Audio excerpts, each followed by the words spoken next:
नमस्कार, news one India में आपका स्वागत है। आपके साथ मैं धर्मराज सिंह और उत्तराखंड की आज की सबसे बड़ी खबर आपको बताते हैं। न्यूज़ वन इंडिया की खबर का स्पीकर ने संज्ञान लिया है। न्यूज़ वन इंडिया ने पुलिसकर्मियों के ग्रेड पे को लेकर सवाल खड़े किए थे और इस मामले पर विधानसभा के अध्यक्ष ने संज्ञान लिया है और ग्रेड पे विवाद पर स्पीकर ने मुख्यमंत्री तीरथ सिंह रावत को चिट्ठी लिखी है। प्रेमचंद अग्रवाल ने मुख्यमंत्री को पत्र लिखा है और पुलिस वालों को पहले की तरह ही ग्रेड पे देने की मांग की है। 2800 की जगह 4600 रुपया ग्रेड पे देने की मांग स्पीकर की ओर से की गई है और इसके लिए बाकायदा मुख्यमंत्री को एक चिट्ठी लिखी गई है। स्पीकर का कहना है कि महामारी के इस दौर में पुलिस वाले हैं जो फ्रंटलाइन वर्कर हैं और ऐसे फैसलों से, ऐसे निर्णय से पुलिस वालों के मनोबल पर बुरा असर पड़ेगा। और इस खबर को हमने अपने खास शो में उठाया था। हमने इस मुद्दे पर बहस भी की थी, जिसके बाद इस मामले को लेकर अब धीरे धीरे लोगों की प्रतिक्रिया भी आ रही है। स्पीकर ने इस मामले पर संज्ञान लिया है और मुख्यमंत्री को बाकायदा चिट्ठी लिखी है। पुलिस वालों के दर्द को न्यूज़ वन इंडिया ने दिखाया था। 13 मई को देवभूमि के चक्रव्यूह में हमारे इस मामले पर डिबेट हुई थी। हमने इस मुद्दे पर बहस किया था। सुदीप जैन इस वक्त मेरे साथ जुड़ चुके हैं। सुदीप, ये एक अच्छी पहल है कि अब धीरे धीरे जो रिनॉर्ड लोग हैं वो भी ग्रेड पे को लेकर पुलिसकर्मियों के साथ खड़े नजर आ रहे हैं। देखिए, न्यूज़ वन इंडिया ने दिखाया था कि उत्तराखंड पुलिस में ग्रेड पे के मसले पर बड़ा विरोध शुरू हो गया है। सांकेतिक रूप से कोविड काल में पुलिसकर्मियों ने ब्लैक मास्क पहनकर विरोध दर्ज कराया था। वो ड्यूटी पर तो थे पर ब्लैक मास्क पहने हुए थे, जिसका पुलिस मुख्यालय ने भी खबर के बाद संज्ञान लिया था। और इसके बाद सूत्र बताते हैं कि पुलिस अधिकारियों ने कुछ कांस्टेबल्स के साथ पुलिस मुख्यालय में चर्चा भी की है, एक मीटिंग भी हुई है। दरअसल पुलिस में ग्रेड पे घटाए जाने के मामले को लेकर जो ग्रेड पे में संशोधन हुआ उसको लेकर पुलिस कर्मियों का विरोध था कि पहले 20 साल की संतोषजनक सेवा पर सिपाही को सब इंस्पेक्टर के बराबर यानी 4600 रुपए का ग्रेड पे दिया जाता था, जबकि 30 साल की सेवा पर इंस्पेक्टर रैंक के बराबर 4800 रुपए कर दिया जाता था। नए आदेशों के मुताबिक सिपाहियों को 20 साल की सेवा पर 2800 रुपए ग्रेड पे, ऐसे में सीधे सीधे 1800 रुपए की कटौती है। बीते 2 माह से इसको लेकर विरोध था, जिस पर 19 अप्रैल को मुख्यमंत्री तीरथ सिंह रावत ने संज्ञान लेते हुए ट्वीट किया था। एक कमेटी का गठन भी किया था, लेकिन इसके बाद कोविड और दूसरे मामलों में सरकार व्यस्त हो गई और ये मसला से छूट गया। इसीलिए कांस्टेबल्स ने ब्लैक मास्क पहने, जिसको हमने शीर्ष प्राथमिकता के साथ दिखाया था। विधानसभा अध्यक्ष ने, जो कि प्रेमचंद अग्रवाल ऋषिकेश से विधायक भी हैं, उन्होंने पत्र लिखा है मुख्यमंत्री को और पत्र लिखकर मांग की है कि पुलिस कर्मियों का जायज मुद्दा है। नौकरी में ग्रेड पे यदि प्रमोशन नहीं मिलता है तो प्रमोशन के नियमानुसार जितनी सेवा शर्तें होती हैं उसको ग्रेड पे के रूप में कन्वर्ट करके तनख्वाह दी जाती है। ऐसे में यदि प्रमोशन नहीं दिया जा पा रहा है तो कम से कम तनख्वाह तो पूरी दी जाए, और ये बहुत मानवीय पहलू भी है और ये आवश्यक मुद्दा भी है। लिहाजा इस पर मुख्यमंत्री संज्ञान लेते हुए कार्रवाई करें, ये पत्र विधानसभा अध्यक्ष ने लिखा है। सुदीप, अब इस पूरे प्रकरण को अगर हम देखें तो जिस तरीके से इस महामारी के दौर में पुलिसकर्मी काम कर रहे हैं, सरकार को भी इस मामले में का जल्द से जल्द पटाक्षेप करना चाहिए। जल्द से जल्द जो भी उनको फैसला लेना है, अब ये कमेटी का खेल बंद करके सरकार को सीधे सीधे पुलिस वालों के पक्ष में फैसला करना चाहिए। देखिए, जो कमेटी बनी उस कमेटी बनने को लेकर भी सवाल थे कि अपर सचिव अध्यक्ष थे और डीजीपी सदस्य थे। हालांकि निर्णय शासन स्तर से होना है और इसमें गृह को प्राथमिकता करनी है। मुख्यमंत्री के निर्देश होंगे और आदेश जारी होगा। हालांकि सरकार ने भी कुछ ना कुछ जरूर सोचा होगा, भले इस निर्णय में देर हो रही है, क्योंकि देखिए उत्तराखंड में पुलिसकर्मी एक महत्वपूर्ण इसलिए भी है क्योंकि ये जो ग्रेड पे का मसला ये 2001-2002 बैच के सिपाहियों का है। ये चुनावी वर्ष है और करीब करीब अगर इन सिपाहियों की संख्या जोड़े और इनके परिवारों की संख्या जोड़े तो बहुत बड़े ये नंबर होते हैं और ये चुनावी वर्ष भी है। लिहाजा सरकार पर एक पॉलिटिकल दबाव भी होगा, क्योंकि पुलिसकर्मी फ्रंटलाइनर भी हैं। लिहाजा ऐसे कांस्टेबल जो ड्यूटी दिन रात कर रहे हैं, सेवा काल इतना लंबा हो गया, इतना बड़ा हो गया, उसके बावजूद ग्रेड पे में संशोधन करना, उसे कम करना, इसको जायज नहीं ठहराया जा सकता। इस पर निर्णय हालांकि सरकार को अंतिम लेना है। चलिए सुदीप, आप मेरे साथ बने रहिएगा। तो फिलहाल न्यूज़ वन इंडिया की खबर का स्पीकर प्रेमचंद अग्रवाल ने संज्ञान लिया है और पुलिसकर्मियों के ग्रेड पे के मामले को लेकर मुख्यमंत्री को चिट्ठी लिखी है। चलिए एक बार बात कर लेते हैं कोरोना की। कोरोना मरीजों के लिए एक राहत भरी खबर है। अब अस्पतालों में भर्ती होने के लिए रिपोर्ट जरूरी नहीं होगा। पहले स्थिति क्या होती थी कि अगर आपकी रिपोर्ट पॉजिटिव है तो आपको अस्पताल में भर्ती करवाया जाता था। अब अगर आपको सिर्फ सिम्टम्स या लक्षण है तो बगैर रिपोर्ट के भी आपको अस्पताल में भर्ती किया जाएगा। इस मामले को लेकर जो सचिव हेल्थ हैं डॉक्टर पंकज पांडे, उनकी ओर से आदेश जारी कर दिया गया है। मरीज से कोई भी पहचान पत्र भी नहीं मांगा जाएगा। दूसरे शहर के मरीजों को अभी इलाज किया जाएगा। अस्पताल इलाज करने से मना नहीं कर सकते हैं। तो ये नई व्यवस्था होगी। इसको लेकर बाकायदा हेल्थ सेक्रेटरी की ओर से आदेश भी जारी कर दिए गए। सुदीप जैन मेरे साथ जुड़े हुए। सुदीप, क्या कुछ है इस हेल्थ सेक्रेटरी के नए आदेश में और इससे किस तरीके से फायदा होगा? एसओपी थी, उसमें सबसे महत्वपूर्ण था एसपीओ, यानी ऑक्सीजन लेवल के स्तर पर निर्धारण होता था। आप कोविड केयर में जाएंगे, ऑक्सीजन बेड में जाएंगे, आईसीयू पे जाएंगे, वेंटिलेटर पे जाएंगे। बीते दिनों समीक्षा में पाया गया कि करीब 70% से अधिक मौतें ऐसी हुई जिनको अस्पताल पहुंचने में देर हो गई। सरकार ने इस पर दोबारा मंथन किया और कल ये आदेश हुए हैं। यदि किसी के सैंपल जांच के लिए गए हुए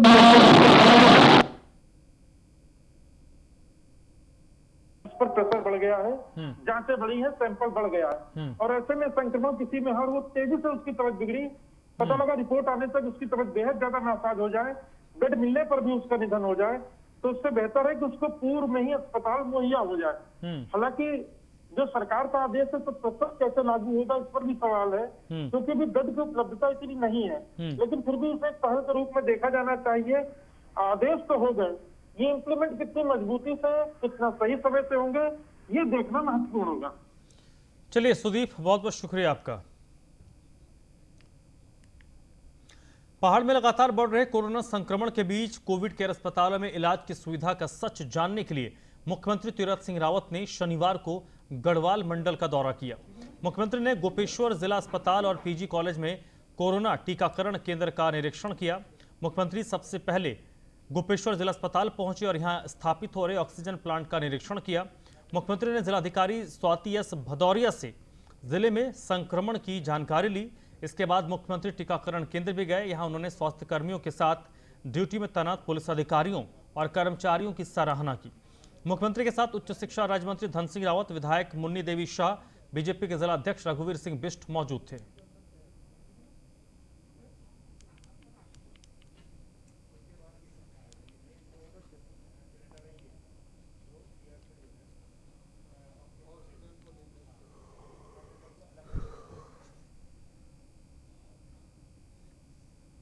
कोविड वैक्सीन को लेकर उत्तराखंड अब ग्लोबल मार्केट में जाएगा और इसको लेकर बाकायदा आदेश भी जारी कर दिया गया है। तो वैक्सीनेशन को लेकर आज की ये बड़ी खबर है। ग्लोबल मार्केट में उत्तराखंड जाएगा और इसके लिए बाकायदा वैक्सीन के लिए सरकार की ओर से टेंडर जारी करने का आदेश दे दिया गया है। विदेशों से वैक्सीन इंपोर्ट करने को लेकर बाकायदा एक समिति बनी है। ग्लोबल टेंडर का डॉक्यूमेंट तैयार किया गया है। यानी अब उत्तराखंड के लोगों को जल्द से जल्द और ज़्यादा से ज़्यादा संख्या में वैक्सीनेट करने के लिए, टीका लगाने के लिए सरकार ग्लोबल मार्केट में जाएगी और इसको लेकर बाकायदा ग्लोबल टेंडर जारी करने का आदेश राज्य सरकार की तरफ से दे दिए गए हैं।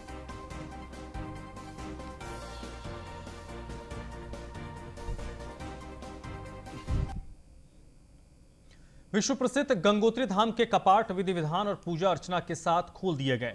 शनिवार सुबह 7:31 पर विशेष मंत्रोच्चारण के साथ गंगोत्री के पंडा पुरोहितों ने सीमित संख्या में पहुंचकर गंगोत्री मंदिर के कपाट खोले। गंगोत्री धाम के कपाट खुलते ही मां गंगा का परिसर जयकारों से गूंज उठा।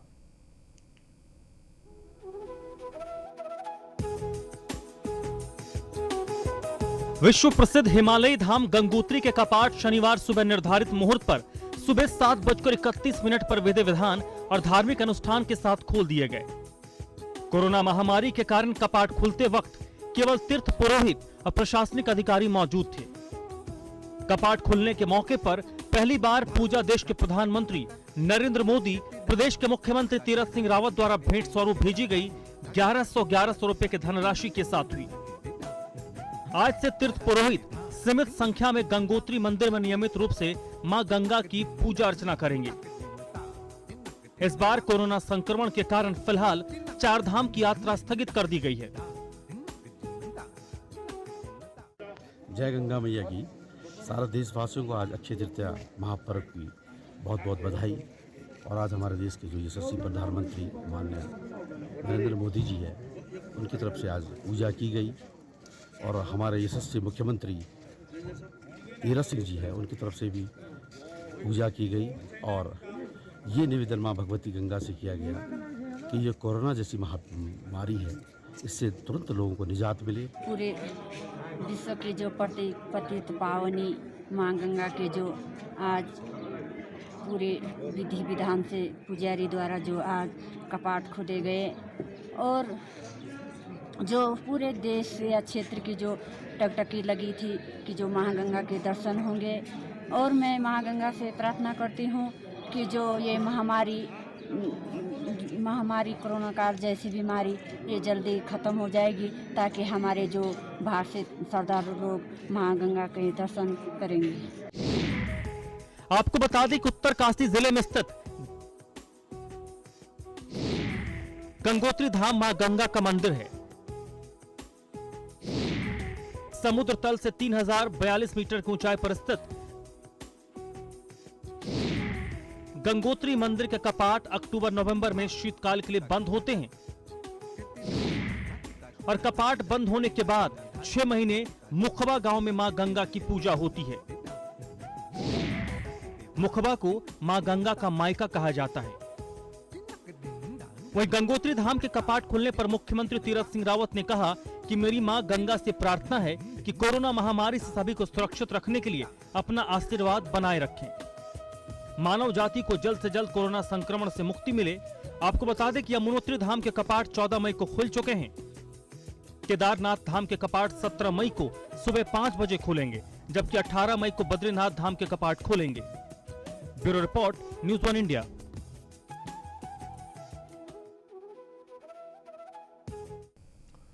वहीं भगवान केदारनाथ की चल उत्सव विग्रह डोली आज रवाना हो गई है।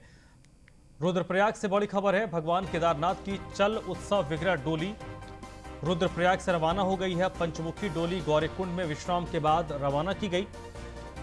शुक्रवार को ओंकारेश्वर मंदिर से गौरीकुंड डोली पहुंची थी। आज अपने धाम बाबा केदार की डोली पहुंच जाएगी और 17 मई को केदारनाथ धाम के कपाट सुबह 5 बजे पूरी विधान के साथ खुलेंगे।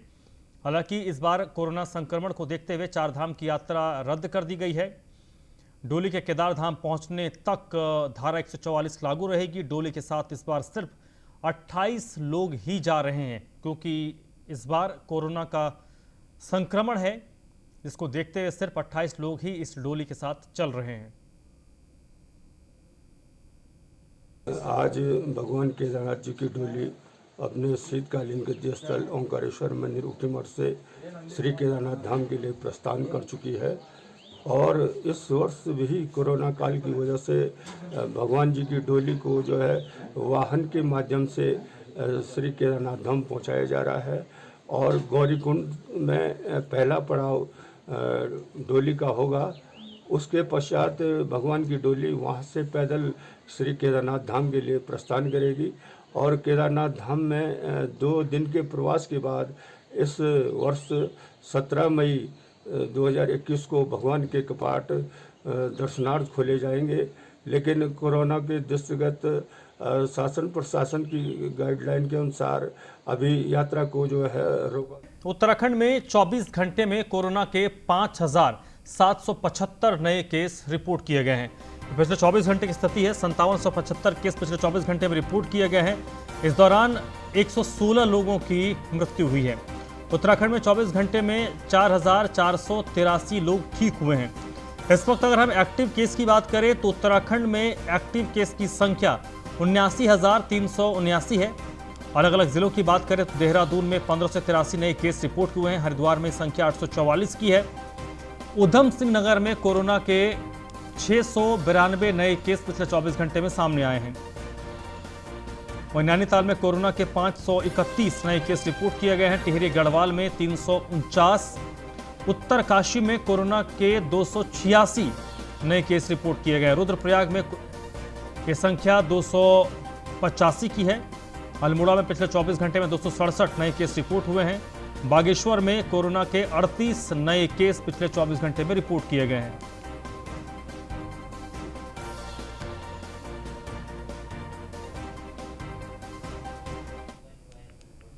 पौड़ी जिले के ग्रामीण क्षेत्रों में बढ़ रहे कोरोना संक्रमण और इस पर प्रभावी रोकथाम के लिए किए जा रहे प्रयासों के बीच अब ग्रामीण क्षेत्रों के लिए एक सुखद खबर आई है। प्रशासन की ओर से जनपद के विभिन्न ब्लॉक के चयनित 13 चिकित्सालय में ऑक्सीजन प्लांट लगाने की कार्य योजना तैयार की गई है। इतना ही नहीं, चयनित चिकित्सालयों का खाका भी तैयार कर लिया गया है। विषम भौगोलिक परिस्थितियों वाले जनपद पौड़ी शहर के बाद धीरे धीरे अब ग्रामीण क्षेत्रों में भी कोरोना संक्रमण के मामले काफी आने लगे हैं। यही कारण है कि कई गांवों में स्थानीय प्रशासन को माइक्रो कंटेनमेंट जोन घोषित करना पड़ रहा है। जनपद में जितने भी प्रमुख सीएचसीज हैं और पीएचसीज हैं, ऐसे हमने चिन्हित कर लिया है और सभी जनपद के जो विकास खंड हैं ऐसे हैं जहां पर बड़े अस्पताल नहीं हैं। वैसे 13 विकास खंडों में हम लोगों ने अभी एक जनरेशन प्लांट लगाने का निर्णय लिया है और उसके लिए जो वहां पर बेड सुविधा उपलब्ध होगी उसके अनुसार 100 लीटर पर मिनट के न्यूनतम का क्षमता का प्लांट लगाया जाएगा। और अगर जहां पर सीएचसीज हैं अथवा जहां पर बड़े अस्पताल उपलब्ध हैं तो वहां पर 200 से लेकर 500 लीटर पर मिनट कैपेसिटी का जनरेशन प्लांट का हम प्लानिंग कर। हल्द्वानी में कांग्रेस प्रदेश प्रवक्ता दीपक बालोटिया ने राज्य सरकार पर कोविड संक्रमण को रोकने और नियंत्रण करने में पूरी तरीके से विफल बताया है। इसलिए उन्होंने कोरोना को लेकर हाईकोर्ट में पीआईएल दाखिल किया है, जिसका संज्ञान लेते हुए हाईकोर्ट ने राज्य सरकार को 30 मई तक जवाब दाखिल करने को कहा है। हाईकोर्ट के सवालों के बाद राज्य सरकार हरकत में आई और हल्द्वानी में कई वैक्सीनेशन सेंटर्स बनाए गए, लेकिन कांग्रेस प्रवक्ता दीपक बालोटिया ने आरोप लगाया है कि राज्य में वैक्सीन की डोज पर्याप्त मात्रा में नहीं है। उन्होंने हाईकोर्ट से मांग की है कि सरकार को तत्काल आदेश दे कि वैक्सीन की डोज अधिक से अधिक लोगों को लगाई जा सके। देखिए, वर्तमान मुख्यमंत्री और पूर्व मुख्यमंत्री दोनों को ही मेरा प्रणाम और सादर साधुवाद। दरअसल कोरोना काल में जब पूरी जनता परेशान है तो उनका एक मनोरंजन के लिए इनसे बेहतर कोई नहीं हो सकता। तो दोनों ही मंत्री जो मुख्यमंत्री जो भाजपा ने दिए हैं इस कोरोना काल को देखते हुए बहुत सही मुख्यमंत्री दिए दोनों। कोरोना काल में मनोरंजन लोगों का बहुत ज़रूरी है क्योंकि इस समय लोग बहुत परेशान हैं उनका स्ट्रेस रिलीज़ करने के लिए। वर्तमान मुख्यमंत्री के भी आपने बयान सुने होंगे और पूर्व मुख्यमंत्री के भी बयान सुने होंगे। तो बहुत बहुत आभार भाजपा का, ऐसे ही मुख्यमंत्री देते रहे प्रदेश को ताकि हंसी खुशी जो है कोरोना काल जो है बीतता रहे। कोरोना महामारी के बढ़ते प्रभाव को देखते हुए पूर्व नगर पंचायत अध्यक्ष पवन कुमार चौहान की मांग पर जिला प्रशासन ने अम्बेडकर नगर वार्ड नंबर 1 स्थित आवासीय योजना के 100 भवनों का निरीक्षण किया, जिससे कोविड हेल्थ केयर सेंटर बनाने को लेकर शासन को रिपोर्ट भेजने की कार्रवाई की जाएगी। इस दौरान उप जिलाधिकारी ऋचा सिंह ने कहा कि जिला प्रशासन, स्वास्थ्य विभाग, पुलिसकर्मी सहित सभी लोग इस वक्त चल रही कोरोना पार्ट 2 की स्थिति से निपटने को लेकर पूरी तरीके से मुस्तैद हैं। उन्होंने इसी को लेकर शासन के निर्देश पर लालकुआं में 2 कोविड सेंटर बनाए हैं, जिसमें लोगों का उपचार किया जा रहा है। देखिए, ये नगर पंचायत लालकुआं की ये बिल्डिंग जहाँ पे हम लोग खड़े हुए हैं, ये 100 इनके कमरे हैं जो कि इनको अलॉटमेंट करने थे, अभी तक नहीं हुए हैं, वर्तमान में खाली हैं। तो पवन चौहान जी ने इसके लिए आग्रह किया था कि इसका भी निरीक्षण कर लिया जाए क्योंकि बिंदुखत्ता की भी और लालकुआं की काफ़ी जनसंख्या है। तो अगर भविष्य में आवश्यकता पड़ी तो ये 100 कमरे हम लोग एक्वायर कर सकते हैं और इसको हम अपने कोविड केयर सेंटर के रूप में यूज़ कर सकते हैं और जैसी भी आवश्यकता होगी इसका प्रयोग कर लिया जाएगा। अच्छा स्थान है और हम इसको भविष्य की दृष्टि से उपयोगी मान रहे हैं। देखिए, हमारी सरकार भी और हमारा शासन प्रशासन का हर व्यक्ति इस मामले में गंभीर है। ये महामारी है, इस महामारी के रूप में इसको ले रहे हैं। जो लोग हल्के में ले रहे हैं या जो लोग उपहास उड़ा रहे हैं वो गलतियां कर रहे हैं। उनके इस चीज़ को ध्यान में रखना चाहिए कि सबको मिलकर के ऐसी महामारी से लड़ा जाता है और चूँकि तीसरी लहर आने वाली ऐसे बातें होने जा रही हैं, इसको दृष्टिगत रखते हुए मैंने सोचा था कि ये 100 कमरे का मतलब 100 सेट हुए, ये 100 कमरे नहीं हुए, 100 सेट हुए। 100 सेट का मतलब 200 लोग, 300 लोग इसमें एडजस्ट हो जाएंगे। और हमारी यहाँ बिंदुखत्ता, लालकुआं और हल्दूचौड़ नज़दीक का जो क्षेत्र है उसकी आबादी 1 लाख से ऊपर है। तो ये उपयुक्त स्थान है, नज़दीक है, शहर के एकांत बाहर भी है और नज़दीक भी है। ये बस्ती भी कोई नज़दीक नहीं है, इसलिए सारी व्यवस्थाएं यहाँ सुविधा अनुसार हैं, बढ़िया हैं। मैंने प्रशासन को कहा, प्रशासन ने इसको संज्ञान में लिया है और आज सर्वे इसका मसूरी प्रशासन ने मेडिकल स्टोरों पर बड़ी कार्रवाई की है। मेडिकल स्टोरों पर बगैर एमआरपी के बिक रहे ऑक्सीमीटर को जब्त किया गया है। शनिवार को मसूरी में खाद्य पूर्ति, विधिक माप विज्ञान विभाग और प्रशासन की टीम ने संयुक्त रूप से मसूरी के मेडिकल, राशन और सब्जी विक्रेताओं की दुकानों पर छापा मारा। मेडिकल की दुकानों से बगैर एमआरपी के बिक रहे ऑक्सीमीटर, सैनिटाइजर को जब्त किया गया। राशन की दुकानों पर भी चेकिंग की गई। दुकानों के स्टॉक को चेक किया गया। अफसरों ने दुकानदारों को चेताया है कि किसी भी प्रकार की कालाबाजारी करने पर कड़ी कार्रवाई की जाएगी।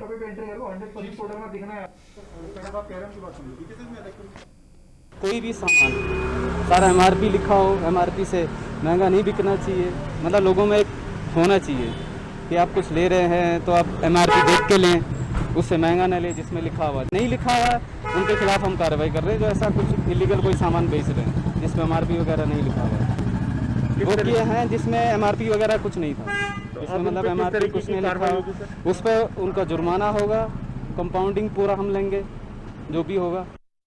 सबसे पहली चीज़ इसमें यह है कि क्या जो एसेंशियल सप्लाईज़ हैं उनकी अवेलेबिलिटी है कि नहीं है, और दूसरा जो इम्पोर्टेंट पॉइंट है क्या जो सप्लाईज़ हैं उनकी ओवर चार्जिंग तो नहीं हो रही है, और जो सरकार के दिशा निर्देश हैं, स्पेशली जो निःशुल्क राशन आया है लोगों के लिए, गरीबों जो सबसे वल्नरेबल सेक्शन है, तो क्या उसको प्रॉपरली वो पहुंच पा रहा है कि नहीं पहुंच पा रहा। देखिए ऑक्सीमीटर का एक बड़ा प्रॉब्लम यह है कि कई बार हमको, हालांकि मसूरी में इसका कम देखने को आया है, लेकिन इसकी ओवर प्राइसिंग हो रही है और होर्डिंग हो रही है। तो इसी के तहत आज लगातार हम लोग कार्रवाई कर रहे हैं। उसमें आज भी सभी मेडिकल स्टोर्स हैं, उन सभी मेडिकल स्टोर्स में देखा गया है कि क्या ओवर चार्जिंग तो नहीं हो रही है, क्या अवेलेबिलिटी सप्लाई पूरा है कि नहीं है।